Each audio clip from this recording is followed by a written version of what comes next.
नमस्कार, मैं आपका ज्योतिषी मोहन जी नक्षत्रवाणी चैनल से माँ तारा को प्रणाम करते हुए अपने गुरु के चरण में शीश झुकाते हुए आप सबों का बहुत बहुत नमन।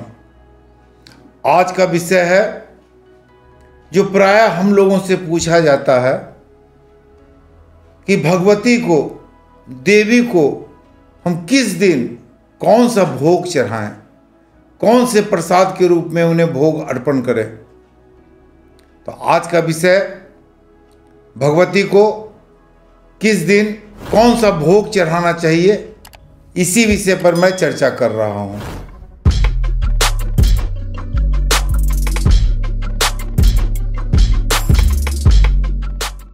सबसे पहले भोग प्रायः तिथि के अनुसार ही चढ़ाना उचित होता है। चंद्रमास में दिनों को तिथि के रूप में हम लोग गिनते हैं। एक मास में टोटल 30 तिथियां होती हैं, कभी कभी तिथि 6 भी कर जाती हैं। 15 तिथि कृष्ण पक्ष के और 15 तिथि शुक्ल पक्ष के आते हैं। एक तिथि का मान 12 अंश, एक तिथि का मान 12 अंश होता है। अमावस्या के बाद प्रतिदिन चंद्रमा सूर्य से 12 अंश दूर होते चले जाते हैं। अमावस्या के बाद चंद्रमा सूर्य से प्रतिदिन 12 अंश दूर होते चले जाते हैं और पूर्णिमा को ये सूर्य से पूरे 180 डिग्री दूर हो जाते हैं, तो उसे हम पूर्णिमा कहते हैं।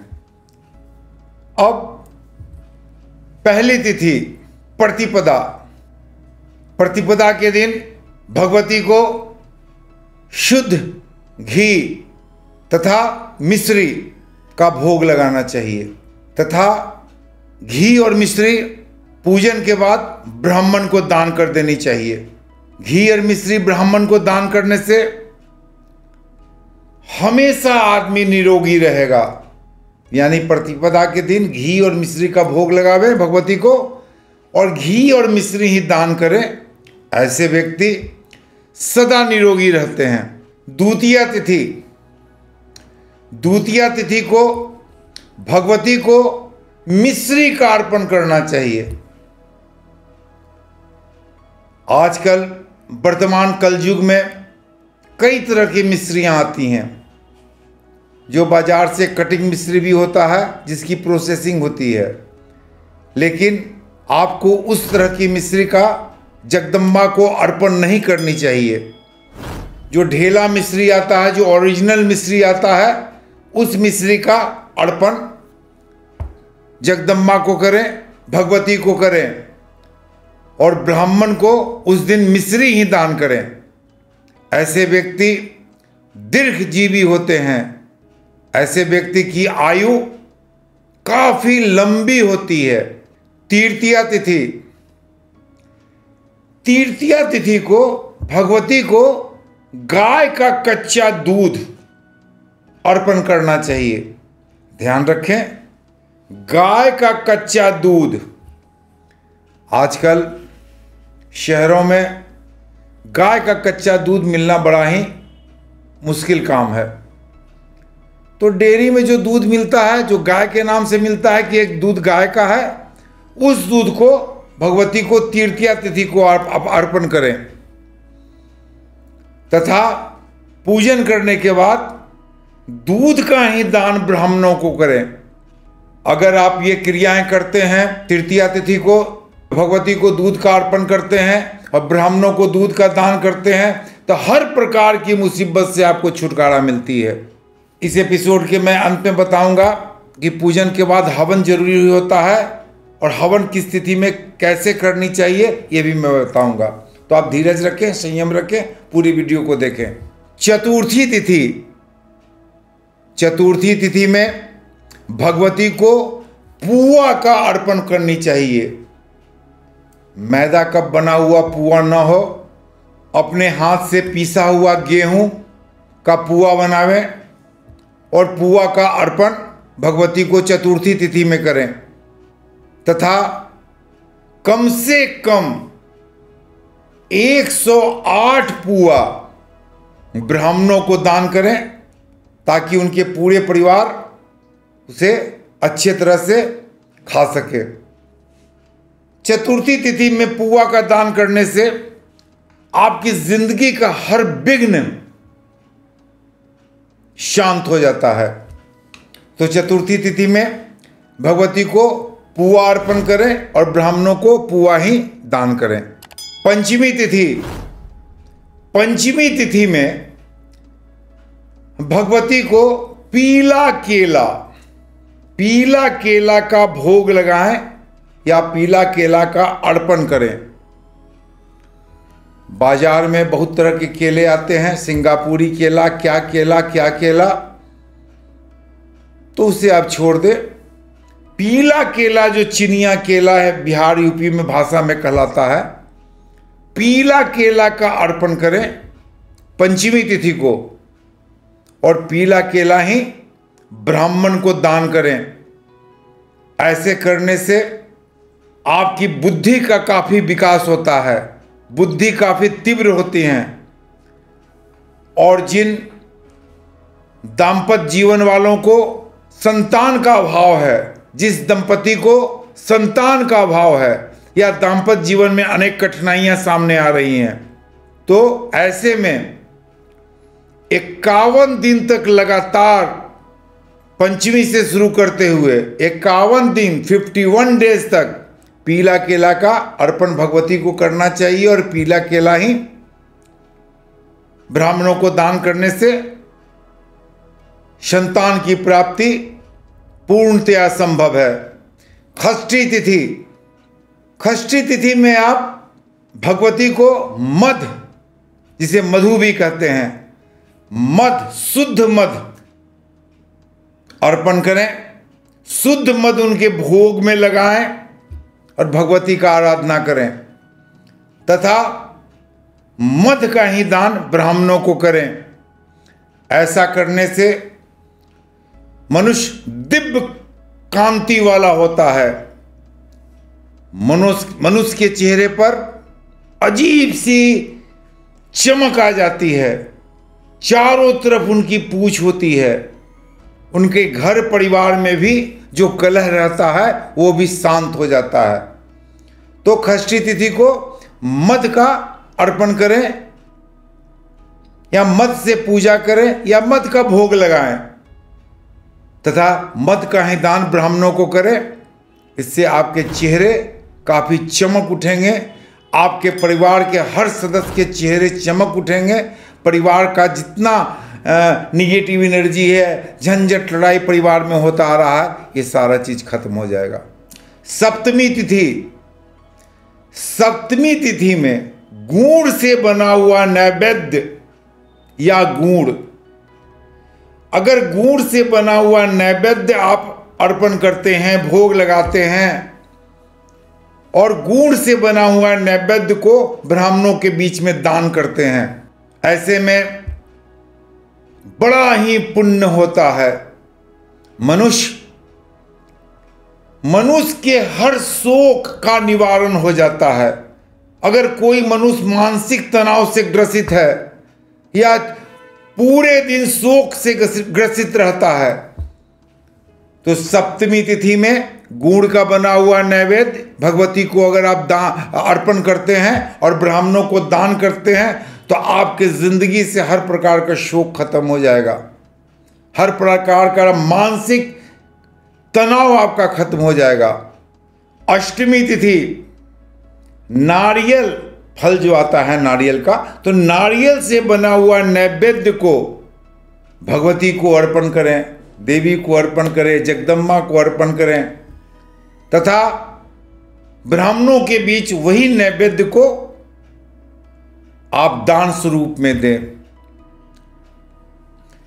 ये क्रिया मात्र 11 दिन करने से, मात्र 11 दिन या प्रत्येक पंचमी में, चाहे शुक्ल पक्ष हो या कृष्ण पक्ष हो, ये क्रिया करने से पूर्व जन्म के हर पाप का नाश हो जाएगा।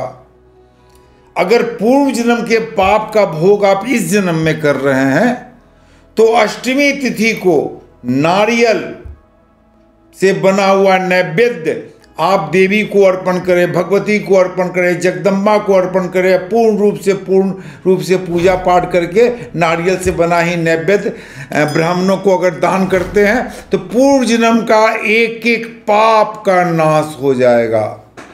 नवमी तिथि में आप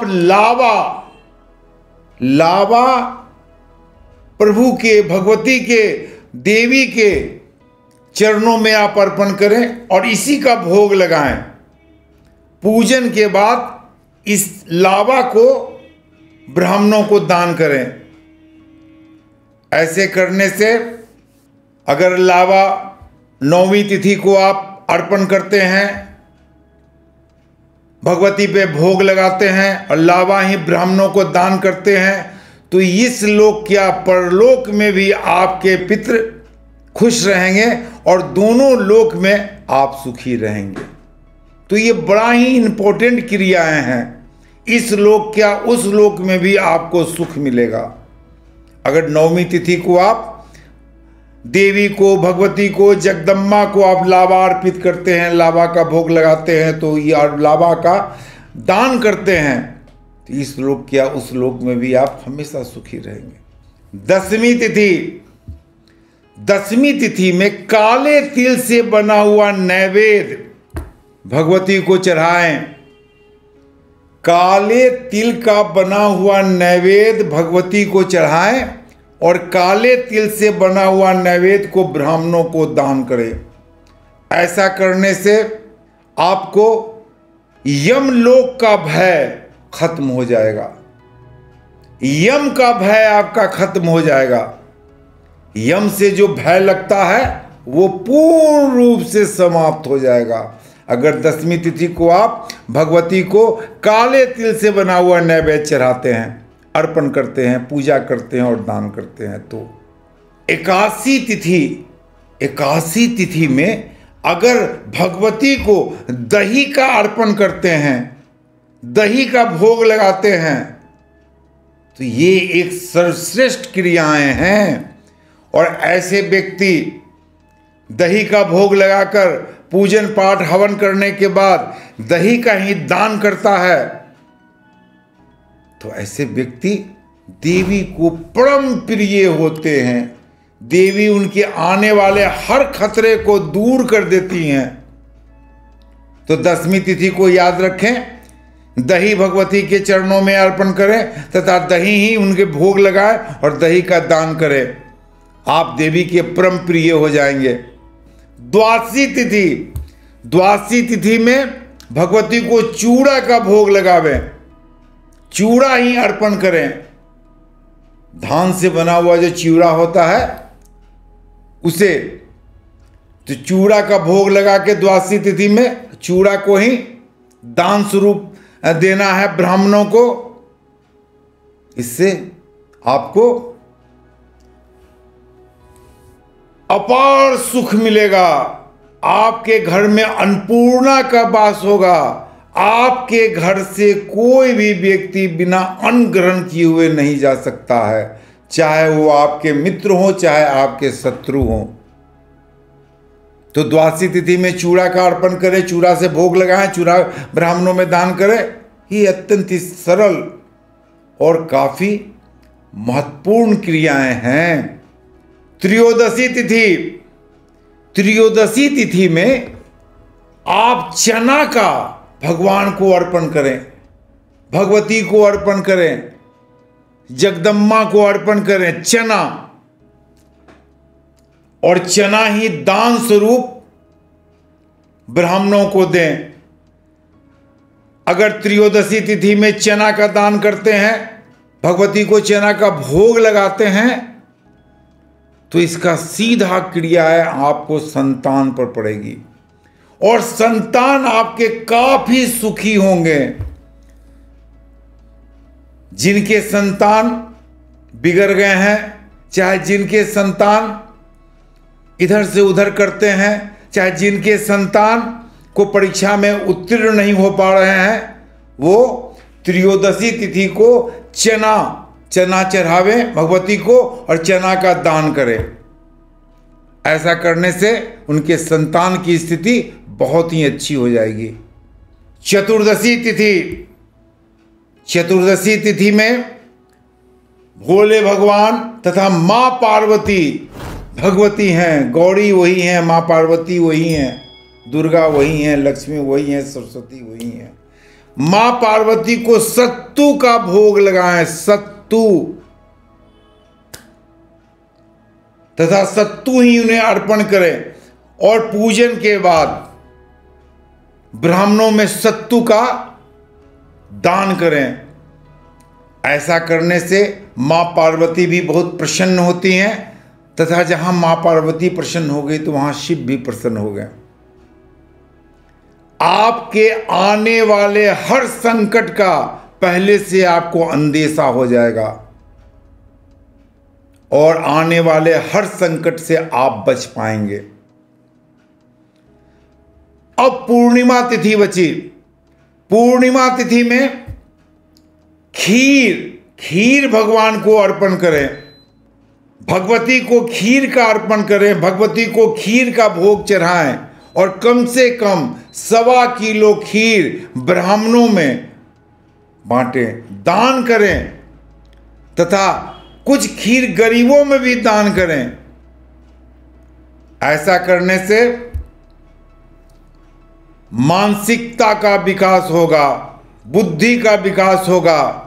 किसी तरह से मानसिक तनाव में से आप ग्रसित रहते हैं तो मानसिक तनाव में भी काफी आपको सुधार होगा। घर में लक्ष्मी की वास होंगे।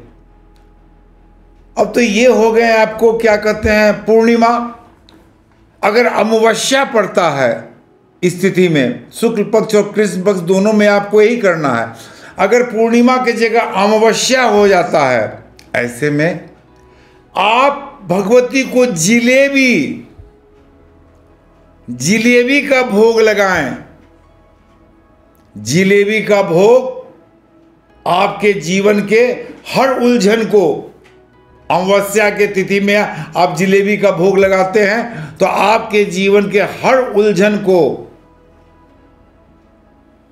प्रभु भगवती सुलझा देंगे। जिलेबी के भोग लगाने के बाद आप ब्राह्मणों में भी जिलेबी का ही दान करें। ये तो रहा भोग लगाने की बात। पूजन के बाद हवन भी बहुत जरूरी हो जाता है। हवन के बिना पूजा कंप्लीट नहीं मानी जाती है। तो जिस तिथि में जिस वस्तु को भगवान के सामने अर्पण कर रहे हैं, देवी के सामने अर्पण कर रहे हैं, उसी वस्तु से हवन करें। और हवन में याद रखें, बिहार में जिसे गोएठा कहते हैं, बहुत जगह कांडा कहते हैं, बहुत जगह उपला कहा जाता है। हवन में इसकी जरूरत पड़ेगी और इसी पे सारे हवन को आप पूर्ण करें। और जिस तिथि में पूजन आप करते हैं उस तिथि में भोग लगाते हैं, जिस चीज का भोग लगाते हैं उसी वस्तु से आप हवन करें। प्रभु देवी जगदम्बा भगवती आपकी हर इच्छाओं को पूर्ण रूप से पूर्ण करेंगी। तो ये तो रहा तिथि के अनुसार देवी को पूजन करना, भोग लगाना, हवन करना। उम्मीद है कि आपको मेरा ये एपिसोड बहुत ही उपयोगी लगा होगा, बहुत ही महत्वपूर्ण लगा होगा। इस क्रियाएं के द्वारा आप भोग लगाएं, हवन करें। आप मेरे चैनल नक्षत्रवाणी को लाइक करें, सब्सक्राइब करें, शेयर करें। नमस्कार।